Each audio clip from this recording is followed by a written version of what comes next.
पहले से भी हमारे पुरखे वो लोग भी क्रिश्चियन थे, लेकिन उस समय तो ये सब बात नहीं हुआ।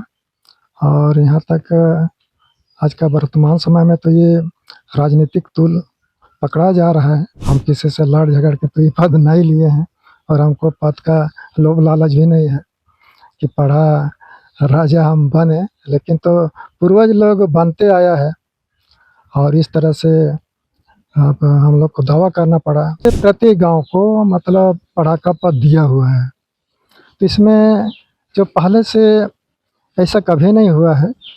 ये धर्म जाति धर्म का बात नहीं हुआ है। पढ़ा कमेटी के लोग बोलते थे कि बिरहू से ही पढ़ा राजा बनना चाहिए। राजा बड़लाल बड़ा राजा तो बिरहू है, तो बिरहू से ही पढ़ा राजा बनना चाहिए कि आपस में आदिवासी लोग लड़े और इसका फायदा दूसरा और कोई ले ले। उन लोगों को फायदा हो सकता है।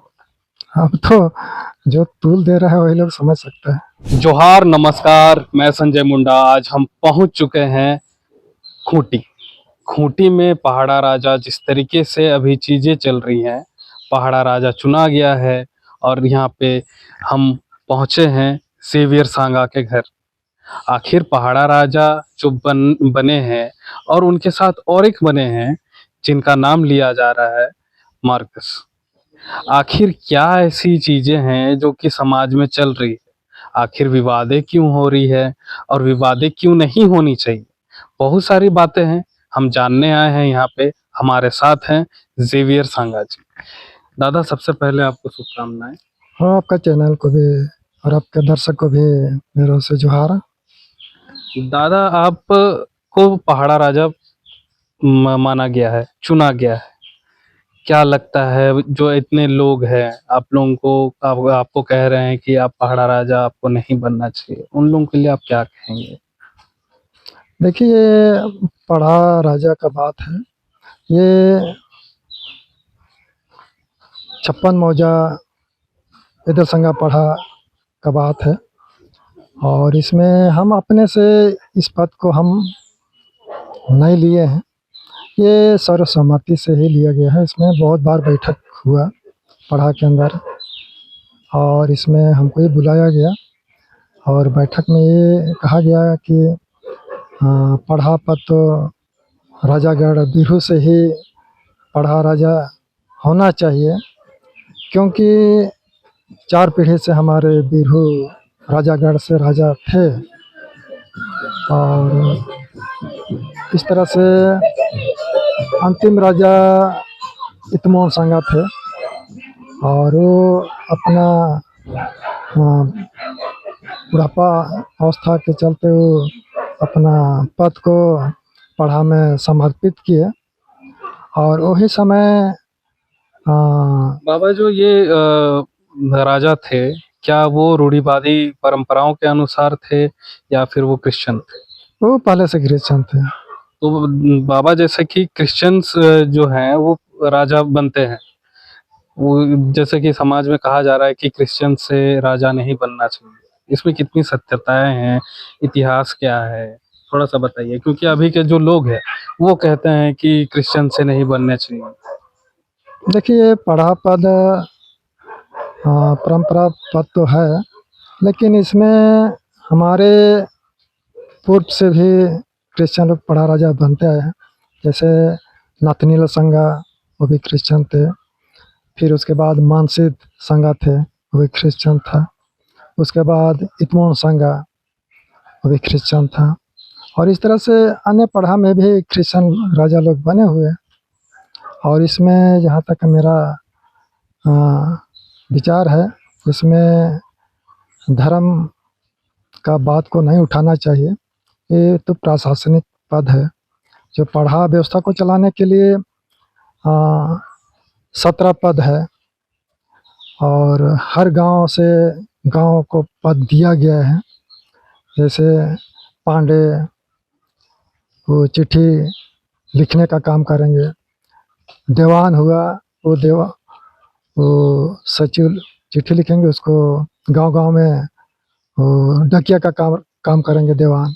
इस तरह से पढ़ा के अंतर्गत आता है। और रपा गांव, वो पाहन वो पूजा पाठ का काम करेंगे। उसके बाद काठा, वहाँ के पहाड़ लोग शुद्धिकरण करेंगे। इस तरह से प्रत्येक गांव को मतलब पढ़ा का पद दिया हुआ है। तो इसमें जो पहले से ऐसा कभी नहीं हुआ है, ये धर्म जाति धर्म का बात नहीं हुआ है, केवल इसमें मुंडा पद है। इधर संगा और संगा गोत्र के जो लोग हैं और जो राजागढ़ बिरहू वहीं से बनते आए हैं। और यहाँ तक इतमोन के समय वो नहीं कर सकने के कारण उस समय चलागी दिवंगत सोमा जी को पढ़ा को संचालन करने के लिए दिया गया था। वो राजा थे या फिर उन्हें बस संचालन करने के लिए दिया गया था? हाँ, उसको पान पगड़ी तो नहीं हुआ था जहाँ तक हमारा जानकारी है। उसको पढ़ा के अंतर्गत जो देवान पांडे वो लोग, जब तक आप बिरहू से कोई राजा दावा नहीं करता है तब तक आप पढ़ा को संचालन कीजिए। जो 17 लोग हैं वो उनके द्वारा नहीं बना था सहमति से? हाँ, वो लोग पढ़ा के जो भी थे, उस दिन तो हम नहीं गए थे उस बैठक में, क्योंकि हमारा बिरहू के जो इतमोन संघ थे वो निष्क्रिय हो चुके थे, चल फिर नहीं सक रहे थे। और उस समय यहाँ था, लेकिन वैसा पढ़ा पद को लेने के लिए कोई तैयार नहीं हुआ।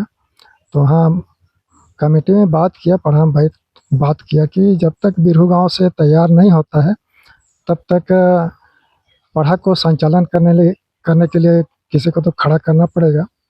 और उसमें वही समय हुटार बजाटार में ये बात हुआ था। और उसी समय दिवंगत सोमा मुंडा को ये पदभार दिया गया था। और उसमें तय भी किया था जब तक बिरहू से जब तक तैयार नहीं होते हैं तब तक आप चलाते रहिए, इस तरह का बात हुआ था। लेकिन हम लोग बीच में कभी अपने तरफ से तो दावा नहीं किए थे। ये पहले से ही पढ़ा कमेटी के लोग बोलते थे कि बिरहू से ही पढ़ा राजा बनना चाहिए। और हमसे भी कई बार विचार।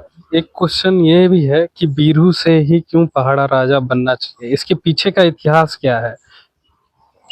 इसमें जो चंपा मुंडा का 4 बेटे थे, है ना, 4 बेटे थे। तो सबसे बड़ा बेटा हम लोग बिरहू गांव को बसाया। इस तरह से उसे छोटा भाई उसको दिया गया है डूंगरा। और उसे छोटा तीसरा नंबर वाला को दिया था कुलहुटू। और चौथा बेटा को दिया गया था सिलाधौन। इस तरह से बड़लाल, मझलाल, छोटलाल, ऐसा राजा वो लोग हैं, अभी भी हैं, अभी भी हैं। डूंगरा में भी राजा एक मझलाल राजा है, कुलहुटू में भी मझलाल राजा है, छोटलाल है, उसके बाद सिलादौन में भी है। तो इसी से मतलब बड़ा भाई बड़लाल, हम लोग बिरहू आते हैं, बिरहू गांव। तो पद का हिसाब से इसी को पढ़ा के लोग सोचा कि राजा बड़लाल, बड़ा राजा तो बिरहू है, तो बिरहू से ही बड़ा राजा बनना चाहिए। यही बात हुआ और इसी का निर्णय को लेकर के हमको ये पद दिया गया है। हम किसी से लड़ झगड़ के तो ये पद नहीं लिए हैं और हमको पद का लोभ लालच भी नहीं है कि पढ़ा राजा हम बने। लेकिन तो पूर्वज लोग बनते आया है और इस तरह से अब हम लोग को दावा करना पड़ा कि ठीक है, पूरा हमारे पूर्वज बिरहू राजागढ़ से पढ़ा पद को संचालन चलाते हैं तो हम लोग भी चलाएंगे। यही बात निर्णय लिए हम लोग। बहुत अच्छा बात है बाबा। लेकिन जो अभी चीजें जैसी चल रही है, सोमा मुंडा के बाद उनके बेटे को बनाया गया है, क्या लगता है कि ये जो अचानक से आपको बनाया गया फिर उनको बनाया गया, क्या लगता है कि ये चीजें सही हैं, उनको बनाया जाना चाहिए या नहीं जाना चाहिए? क्योंकि वो अभी भी कहा जा रहा है बहुत लोगों की तरफ से। देखिए, उस पर तो हम व्यक्तिगत बात विचार हम नहीं दे पाएंगे, क्योंकि ये तो पढ़ा समिति के लोग, पढ़ा समाज के लोग जो निर्णय लेंगे, और जो निर्णय लेकर के ही हमको तो पद दिया गया है। हम तो व्यक्तिगत विचार तो क्या देंगे। तो बाबा क्या एक राजा हो सकता है, उसके अलावा और भी राजा हो सकते हैं?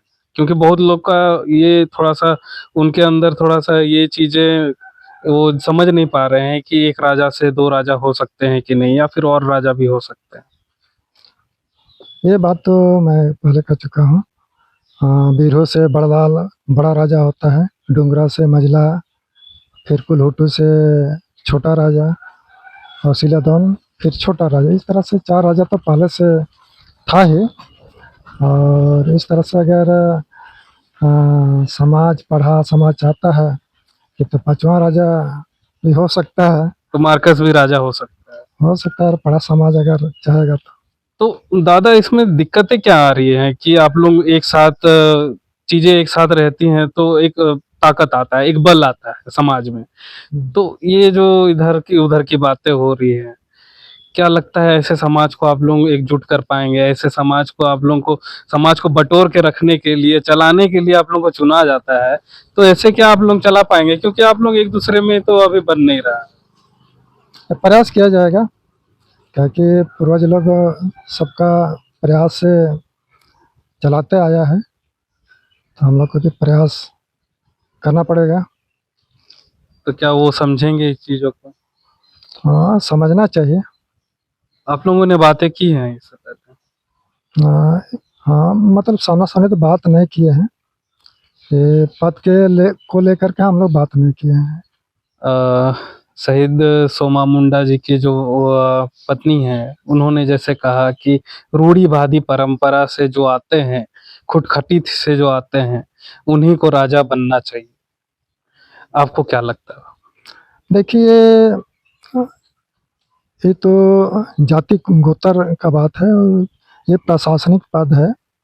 इसमें धर्म का बात नहीं आना चाहिए, क्योंकि ये पहले से भी हमारे पुरखे वो लोग भी क्रिश्चियन थे, लेकिन उस समय तो ये सब बात नहीं हुआ। और यहाँ तक आज का वर्तमान समय में तो ये राजनीतिक तूल पकड़ा जा रहा है, हम तो यही समझेंगे। आखिर ऐसे चीजें क्यों पैदा की जा रही हैं? आप कह रहे हैं कि राजनीतिक तूल दिया जा रहा है, तो ये सब चीजें समाज में क्यों आ रही है? देखिए, ऐसा नहीं होना चाहिए, लेकिन तो अब किसको। कारण क्या हो सकता है? कारण तो अब समाज को बिगाड़ने वाला लोग होगा, कि आपस में आदिवासी लोग लड़े और इसका फायदा दूसरा और कोई ले ले। कौन लोगों को फायदा हो सकता है? अब तो जो तूल दे रहा है वही लोग समझ सकते हैं। कैसे कैसे फायदों के लिए वो लोग ये सब चीजें कर रहे हैं? जहाँ तक हमको लगता है ये राजनीतिक तूल है, तो वोट बैंक का बात हो सकता है। तो क्या वोट बैंक में क्रिश्चियंस नहीं आते हैं बाबा? वो भी आते हैं। तो फिर वो लोग भी आते हैं, वोट देना तो मत कर यहाँ पे आप और एक चीज देखेंगे कि क्षेत्र में सरना सनातन की बातें हो रही है। क्या सरना सनातन है, मतलब हिंदू है? देखिए, सरना अलग समाज है और सनातन वो अलग है। सरना तो प्राकृतिक पूजक है, और सनातन तो मंदिर में पूजा पाठ होता है। हमारा ख्याल से तो सरना सनातन एक नहीं हो सकता है। सरना अलग है और हिंदू सनातन अलग है।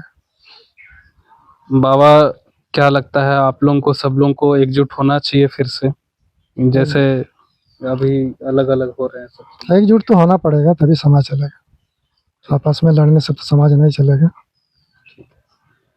हमारे साथ थे जेवियर सांगा दा, जो अभी पहाड़ा राजा बने हैं, और इनका कहना है कि समाज में अलग अलग रह के समाज को चलाया नहीं जा सकता है। इससे पहले भी क्रिश्चियन समुदाय से बने हैं, राजा थे, राजा हैं, और अब हमारे सामने सेवियर सांगा जी हैं।